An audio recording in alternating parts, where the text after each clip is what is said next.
दोस्तों, yes bank limited की बात करें तो यहाँ पे दो बड़ी गुड न्यूज़ निकल के आ रही है, जिनको हम एक एक करके डिस्कस करेंगे। यस बैंक के स्टॉक में आज हमने पॉजिटिव क्लोजिंग देखी है। आपको ये पता ही होगा कि यस बैंक लगातार बेहतर कर रहा है। पिछले कई सालों से 2020 के बाद जैसे देखें तो यस बैंक को शेयर की प्राइस को नीचे गिराने के लिए अलग अलग ब्रोकर उसने बहुत सारे लगातार अपने टारगेट दिए, सेल के ही टारगेट थे वो सारे। और हर कोई कहता था कि ये स्टॉक कमज़ोर है, आने वाले समय कमज़ोर साबित होगा, लेकिन यहाँ पे वही ब्रोकेज हाउस जम के खरीदारी करे। तो क्या है इसके पीछे की वजह?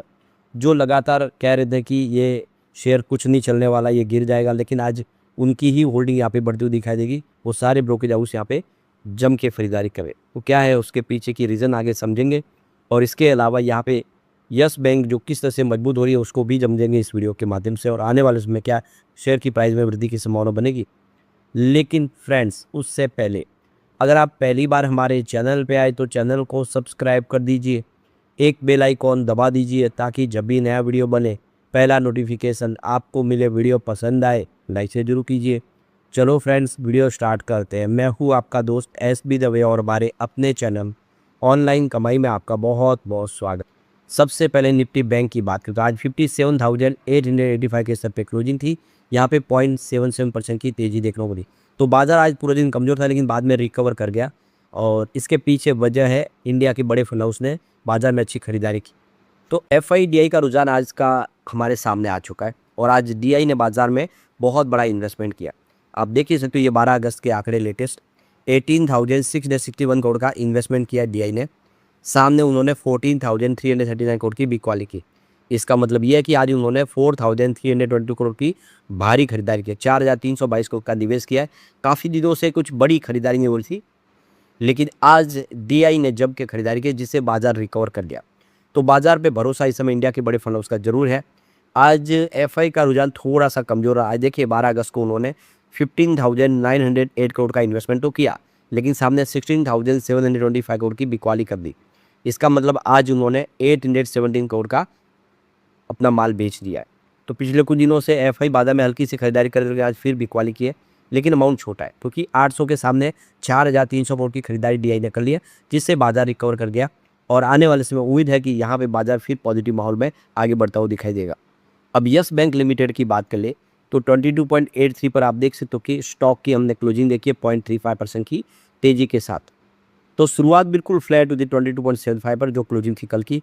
इंट्राडे में 22.62 का लो बना। इसका मतलब कुछ समय के लिए गिरावट हुई, क्योंकि बाजार भी बहुत कमजोर था। आप देखिए बाजार में भारी गिरावट हुई, आज करीब 600 700 800 पॉइंट की गिरावट देखने को मिली। बाजार जैसे रिकवर हुआ, यहाँ पर भी पॉजिटिव माहौल बना दिया, 22.98 तक चला गया, यानी लगभग 23 रुपये तक। अब इसका देखें ना, 25 का 52 वीक का हाई है, लो है 17 रुपये का।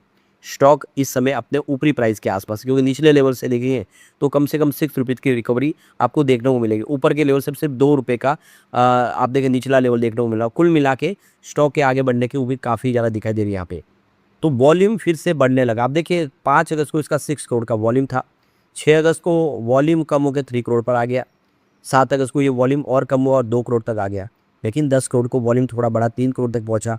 11 तारीख को भी देखिए अगस्त को 3 करोड़ का ही वॉल्यूम था, लेकिन आज सडनली वॉल्यूम फिर से 6 करोड़ तक पहुँच गया।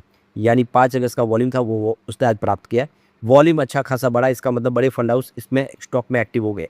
इसका एवरेज वॉल्यूम भी 4 करोड़ है और आज 6 करोड़ का वॉल्यूम है, इसका मतलब वॉल्यूम बढ़ा है।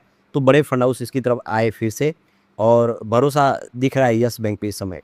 तो यहाँ पे जो बड़ी अपडेट निकल के आ रही है, HDFC bank, Kotak bank, yes bank, इससे जो 5 अलग अलग जो लैंडर्स है वो करीब $3 बिलियन का डेट लेना चाहते हैं। तो अब देखिए डॉलर में यहाँ पे डेट उठाने की तैयारी की जा रही है। तो यहाँ पे HDFC बैंक सबसे ज़्यादा यहाँ पे डॉलर के माध्यम से बॉन्ड लेना चाहते हैं। तो $3 बिलियन के आसपास का वो रकम उठाना चाहते हैं डॉलर बॉन्ड्स बेच के। अब ये देखिए HDFC बैंक, इसमें जो उनका प्लान है कि करीब $1 बिलियन के वो बॉन्ड सेल करना चाहते हैं। तो आप देख रहे हो कि इस समय बाज़ार में से फिर से बॉन्ड सेल करके, डॉलर बॉन्ड सेल करके फंड रेज किया जा रहा है बैंकों के लिए, क्योंकि बैंकों की इस समय स्थिति देखें तो मजबूत दिखाई दे रही है। बैंकों को काफ़ी सारे इस समय लोन प्रोवाइड करने, कामकाज बढ़ता हुआ दिखाई दे रहा। तो बैंकों ने भी ये प्लानिंग की कि वो डॉलर के बॉन्ड्स बेच के फंड रेज करें। इसके अलावा 4 और बैंक है जो फंड रेज करा रहे थे। इसमें federal bank, Kotak Mahindra bank, RBL bank और यस बैंक शामिल है। यह भी करीब $250 मिलियन से लेकर $500 मिलियन तक का फंड रेज करेंगे। ये बॉन्ड्स के माध्यम से या फिर लोन लेकर। तो ये देख सकते हो कि आने वाले इसमें इंटरनेशनल डेट मार्केट से लोन की संभावना बन रही है। तो सभी बैंक इस समय अपने बिजनेस को बढ़ाना चाहती है। अभी फिलहाल देखें तो एचडीएफसी बैंक हो या federal bank, Kotak bank, RBL bank, किसी ने भी ईमेल के माध्यम से सवाल पूछने में उसका जवाब नहीं दिया है कि वो किस तरह से फंड करेगा, क्या प्लानिंग चले, लेकिन चल रही है प्लानिंग, बॉन्ड्स के माध्यम से फंड की जाएगी। यानी बिजनेस इस समय मजबूत दिखाई दे रहा है बैंकों का। अब यहाँ पे जो दूसरी गुड न्यूज़ निकल के आ रही है, यस बैंक के लिए बड़ी पॉजिटिव खबर है। रेटिंग एजेंसी क्रिसिल ने यस बैंक की वित्तीय स्थिति और भविष्य की संभावना को देखते हुए उसकी लॉन्ग टर्म रेटिंग को अपग्रेड कर दिया। यानी ये क्रिसिल को लगता है कि यस बैंक पटरी पे है और आने वाले में और मजबूत होगी। तो अपग्रेड बैंक की जो मजबूत रेटिंग ये साबित कर रही है कि बाजार में उनका भरोसा बन रहा है। यस बैंक जो एक समय 2020 के समय डूबने वाली थी, वो अब उसकी वित्तीय सेहत काफ़ी अच्छी हो गई। तो क्रिसिल रेटिंग की ताज़ा रिपोर्ट के अनुसार यस बैंक की लॉन्ग टर्म रेटिंग को क्रिसिल ने AA- कर दिया। और आप देखिए जो पहले माइनस थी और स्टेबल का आउटलुक था, उसको अब बढ़ा दिया गया और क्रिसिल ने AA+ की रेटिंग कर दी स्टेबल आउटलुक के साथ। आउटलुक तो अनचेंज है, लेकिन रेटिंग जो AA- थी वो सीधा AA+ हो चुकी है। यह रेटिंग जो इनको मिली सुधार जो बैंक के इंफ्रास्ट्रक्चर बॉन्ड और Tier 2 बॉन्ड्स बेसल के ऊपर लागू किया गया है। इसके अलावा बैंक के जो शॉर्ट टर्म बैंक की जो रेटिंग है, क्रिसिल ने उसको A1+ की रेटिंग दे दी है, उसको रीअफर्म कर दिया। तो रेटिंग बहुत अच्छी इस समय मिलती हुई दिखाई दे रही है। तो अब निवेशकों के लिए इसके क्या मायने? किसी बैंक की रेटिंग बढ़ना इस बात का प्रमाण होता है कि वो अपने कर्ज और देनदारियों को चुकाने में पहले से अधिक सक्षम है। यानी जो भी उन्होंने पैसा लिया वो आराम से चुका सकते हैं। AA+ की रेटिंग और स्टेबल आउटलुक का मतलब है कि बैंक की वित्तीय स्थिति स्थिर है, इसमें जोखिम की संभावना काफ़ी कम है। इससे न केवल निवेशकों का भरोसा बढ़ता है, बल्कि बैंक के लिए बाजार से कम लागत पर फंड जुटाना भी आसान हो जाता है। अगर किसी की रेटिंग शानदार है तो उसको काफ़ी कम इंटरेस्ट में कोई भी लोन दे देता है। तो यही एक, अब देखिए इन्होंने फंड रेज करने की तैयारी जो की है बॉन्ड्स के माध्यम से, तो इससे उनको फ़ायदा होगा क्योंकि रेटिंग अच्छी है, तो लोन का इंटरेस्ट भी कम चुकाएंगे, तो इससे बैंक को फ़ायदा होगा। तो कुल मिला के ये बहुत अच्छी गुड न्यूज़ है यस बैंक के लिए। कुछ रेटिंग को वापस ले लिया गया। तो ये देखिए यस बैंक के 545 करोड़ रुपये और 2800 करोड़ रुपये की जो Tier 2 बॉन्ड की रेटिंग है उसको वापस लिया गया है। तो ये सेबी के रूल्स के तहत किया गया, क्योंकि आमतौर पर ये तब होता है जब बॉन्ड का भुगतान कर दिया जाता है या वो मैच्योर हो जाते हैं। तो जो बैंक मैच्योर, जो बॉन्ड्स मैच्योर हो गए उसकी रेटिंग को ले लिया गया क्योंकि अब उसकी आवश्यकता नहीं है। तो यस बैंक की रेटिंग में सुधार बैंकिंग सेक्टर में उसकी वापसी की कहानी को और मजबूत करता है। 20,000 करोड़ के जो सर्टिफिकेट ऑफ डिपॉजिट पर A1+ की रेटिंग बरकरार रखना, यह दर्शाता है कि बैंक के पास शॉर्ट टर्म में लिक्विडिटी की कोई कमी नहीं है। यानी उनके पास फंड की पर्याप्त मात्रा है, वो अपने बिजनेस को आगे बढ़ा सकते हैं आराम से। सबसे बड़ी बात है इसका बिजनेस जो लगातार दिन दूना रात चौगुना बढ़ रहा है।